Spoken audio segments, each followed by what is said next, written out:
Bismillahirrahmanirrahim. Assalamualaikum warahmatullahi wabarakatuh.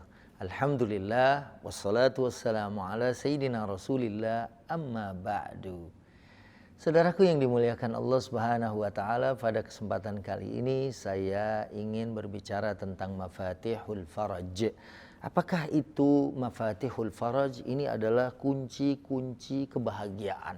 Ini adalah apabila seorang sulit, bagaimana cara berlepas dari kesulitan itu. Memang kesulitan itu adalah merupakan fitrah dalam kehidupan kita.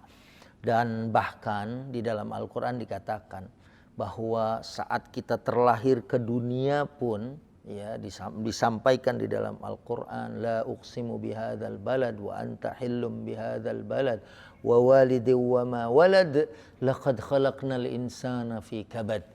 Ya, sungguh Allah telah menciptakan manusia ini dengan kesulitan. Ya, kita misalnya prosesnya bagaimana manusia terjadi aja, itu ada proses dalam Al-Quran. Surat Al-Mu'minun disebutkan dari nutfah, kemudian jadi alaqah, kemudian jadi mudghah. Itu satu proses, ya.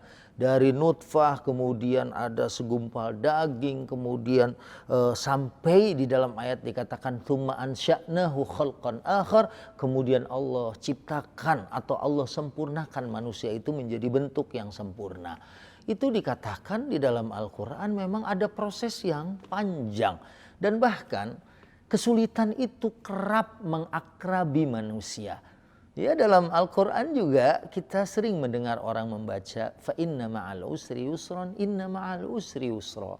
Ya, maka sesungguhnya bersama kesulitan itu ada kemudahan, sampai diulang 2 kali. Ini sebetulnya merupakan garansi dari Allah Subhanahu wa taala. Memang kesulitan itu ada, memang kesukaran itu merupakan sunatullah, tapi jangan khawatir, di dalam ayat dikatakan inna ma'al usri yusran. Tidak harus nunggu waktu lama, karena bersamaan dengan kesulitan itu, dalam waktu yang bersamaan juga ada kemudahan. Nah, kalau keyakinan ini kemudian ada di dalam setiap pribadi yang beriman kepada Allah Subhanahu wa taala, niscaya dia akan terus berusaha untuk keluar dari setiap kesulitan atau setiap kesukaran dalam kehidupannya. Nah, oleh karena itu saya akan menyebutkan beberapa, ya, dari kunci-kunci kesukaran hidup itu, bagaimana kita berlepas darinya. Mungkin yang pertama saya akan bicara dari Al-Quran. Kita tahu bahwa Al-Quran itu sebagaimana firman Allah Subhanahu wa taala, a'udzubillahi minasyaitonirrajim, bismillahirrahmanirrahim, wa hadza kitabun anzalnahu mubarak. Ya, dan ini kitab Al-Quran itu Allah Subhanahu wa taala turunkan sebagai kitab yang membawa keberkahan. Oleh karena itu saya mengajak pribadi untuk kasratu tilawatil Quran, untuk banyak membaca Al-Quran. Karena Quran di samping mendatangkan keberkahan, kita tahu rezeki saja kalau berkah itu dia memiliki added value, memiliki nilai tambah. Oleh karena itu mari kita perbanyak. Ya, mari kita baca kitab Allah yang merupakan hidayah, penuntun ke jalan yang lurus ini. Dan juga kita tahu bahwa wa nunazzilu minal Qur'ani ma huwa syifaa'un wa rahmatun lil mu'minin.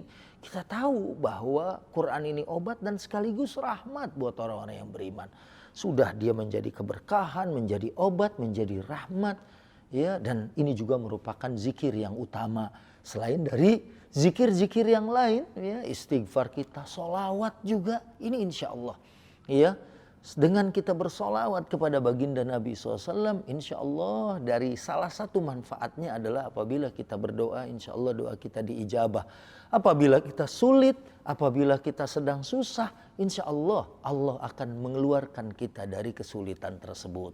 Kemudian di samping Al-Quran yang kita baca, solawat, zikir, istighfar, jangan lupa carilah pertolongan dengan sholat dan sabar.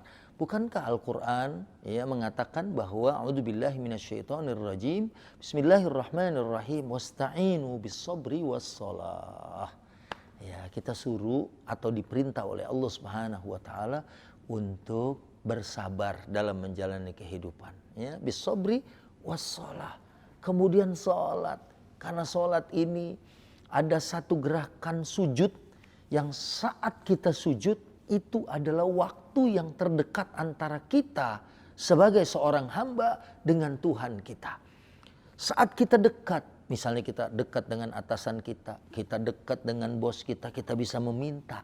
Nah, saat sujud ini adalah saat antara kita dengan Rob, dengan Allah Subhanahu wa Ta'ala, saat yang paling dekat. Dan bahkan Nabi SAW pun menganjurkan kepada kita semua, fa'aksiru fihi du'a, perbanyaklah doa saat kita sujud. Jadikan sholat ini sebagai sarana memohon pertolongan kepada Allah Subhanahu wa Ta'ala. Sampaikan dalam sujud, ya Allah, ya Rahman. Minta apa-apa yang mungkin mustahil bagi orang lain, tapi tidak ada kata mustahil bagi Tuhan. Tidak ada kata mustahil bagi Allah Subhanahu wa Ta'ala. Bukankah kita mendengar ayat Allah Subhanahu wa Ta'ala, innama amruhu idza arada syai'an an yaqula lahu kun fayakun. Sadaqallahul azim. Jadi dia Allah kalau menghendaki sesuatu, ya tidak perlu sulit bagi Allah, tinggal mengatakan kun fayakun. Ya, oleh karena itu mari sama-sama kita pegang kunci-kunci kesulitan ini. Yang pertama dengan kasratu tilawatil Quran, dengan membaca Al-Quran yang mendatangkan keberkahan bagi kehidupan kita. Kita bersolawat, kita berzikir, kita memohon ampun kepada Allah Subhanahu wa Ta'ala, kita bersabar atas segala keadaan yang sulit, dan kita ruku dan sujud kepada Allah, meminta berdoa. Insya Allah semua kesulitan kita akan diangkat, dan insya Allah hidup kita adalah hidup yang mudah, hidup yang ringan, bahagia dunia dan akhirat. Amin ya rabbal alamin. Terima kasih. Mohon maaf.